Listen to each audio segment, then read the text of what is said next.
Hello. So I have a little bit of a story time to share. I had a conversation a few days ago with my husband, and he was having a conversation with one of our neighbors, a neighbor that I didn't know, but he's very talkative, and so I kind of shied away from the conversation, just didn't really want to be seen, just a little nervous. And I don't even know why, because I'm not normally a shy or nervous person in real life. But my husband, it kind of like took him back, and he had said, there was a look on your face, and it was like you were afraid, like you were in fear of being seen. And I was like, really? And of course I said, no, of course not me, no. But after I pondered about it for a few days, I realized there was some truth in it. And so I think that we all have a common personality, like a common fear of things. But I don't know, after I looked at it, I realized that I did have a fear of being seen. And so I was curious about what specifically were these fears. So I want to share with you the 3 things that I have discovered just about myself, and maybe you can resonate with it. One reason why you may have a fear of being seen is that you judge others. Now, I believe that when you judge others, that you're secretly judging yourself. Like you're pointing out the thing in someone that you either have with them, or there's something about them that you don't like that you also share. So it's almost like when you judge others, you're put in a golden cage. Like you're afraid of being seen because you're afraid that other people are gonna judge you the same way you judge others.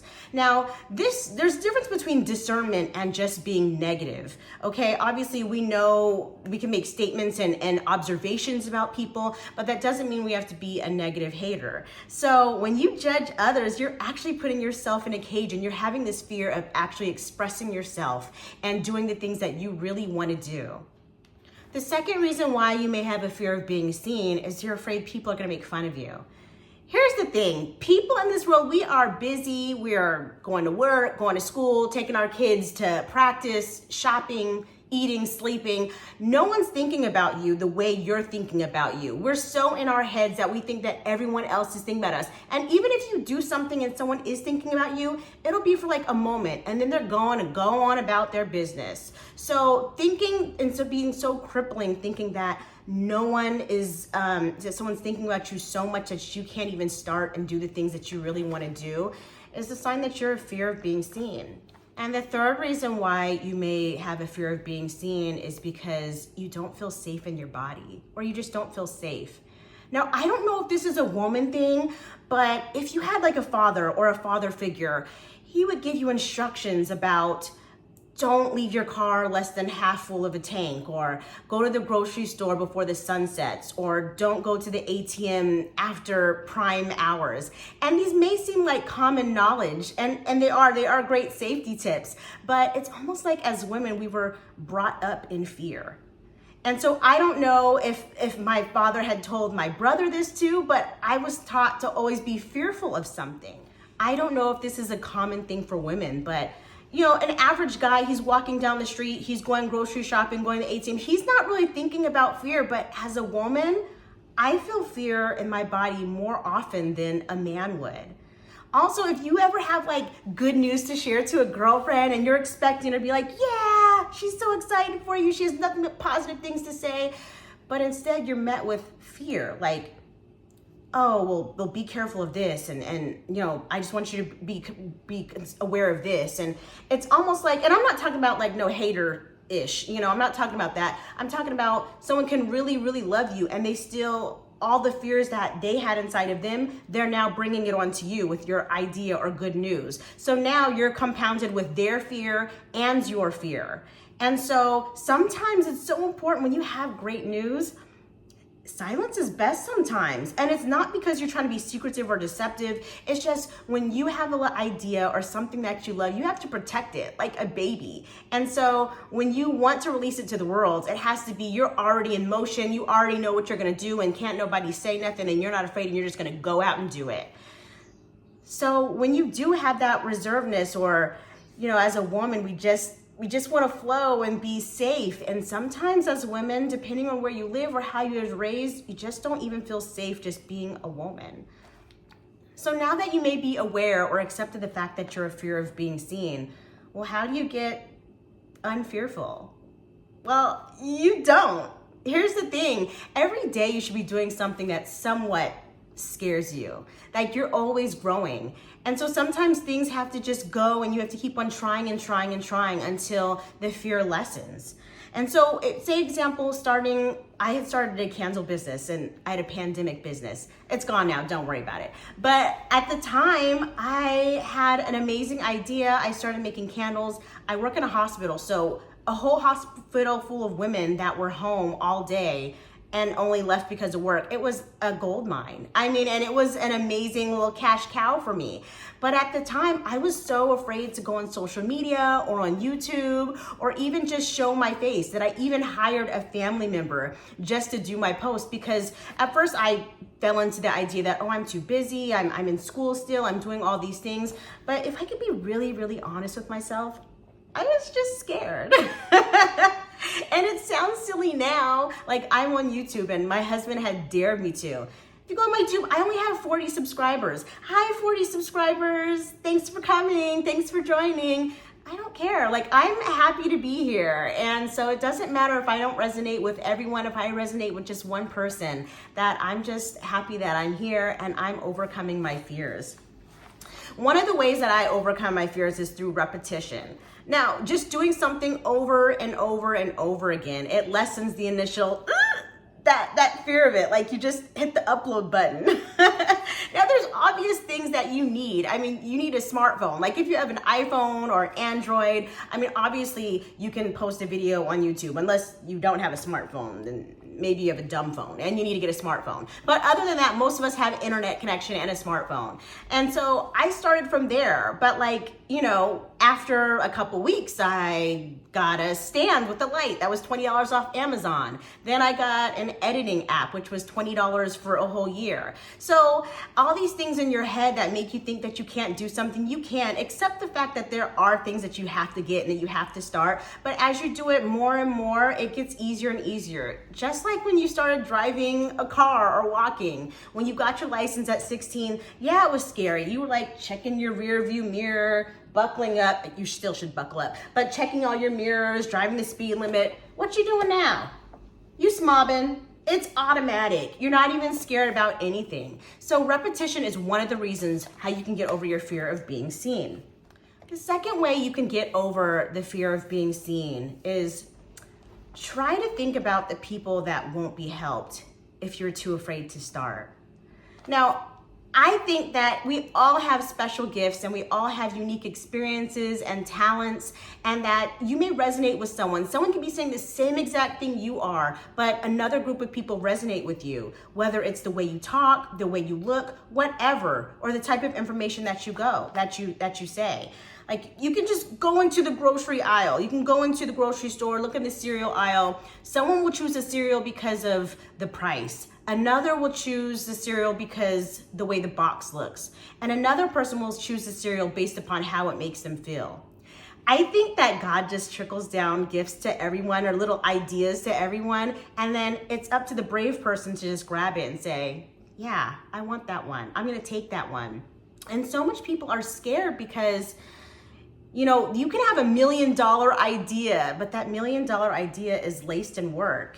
And so anytime you do something, it's a faith walk. Like you do the first step and the second step and the third step. When you get to the third step, there's like a different view. Like you see things from a different view, but you will never have seen that third step view if you didn't do the first step. So in my own reality, my sister, she is ready to start this business, and I'm so excited for her. I had my own candle business in the past and I had made my labels. I made them myself. And she had this idea and I was like, oh my gosh, that's so funny. I had that same idea 2 years ago. God trickled down that idea and I said, oh, I like it, but I'm not gonna take it. So she took it. So I said, girl, come over here and get this photo printer. I'm not using it anymore. This is your gift. I wish you well in that business. So there's so many ideas that God has given you that you're just sitting on. So what $1 million idea did God give you? And even just sitting here, I'm thinking about, you know, what person can you possibly be helping? I mean, of course, you should do this, you should do whatever business, whatever you do because you love it, but you're gonna help somebody along the way. When I was 29, I went through a divorce, and I was fully divorced at the age of 30. At that time, I didn't know anyone my age who was divorced at a young age, who was a single parent, who was still wanting to be in a relationship. And some of you may say, oh, I know 5 of them right now. But at the time, I didn't know anyone. So right now, I'm currently writing a book to say all the things that I have learned because there's someone who was in my situation. The future person is going to be in that situation, and they're going to read my book, and they're going to be like, oh man, I'm glad I had that written. And I don't care if the world sees it or just one person sees it and it changes their life and makes their divorce smoother. I'll be thankful with that, because God gives us each individual unique experiences and personalities and talents. They're actually not for you. Yes, you can enjoy them too, but they're actually to help others as well.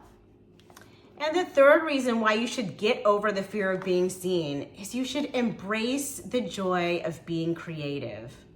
Now, when I was in struggle mode, definitely a few years ago, a handful of years ago, I worked night shift in the hospital, 12-hour night shifts. It was hard on my body during the pandemic. And so it was really hard working 12-hour night shifts. The world was shut down. It was really a stressful time. And so I didn't have the means to be creative. I was just stressed out and just trying to survive and just trying to get through my shifts.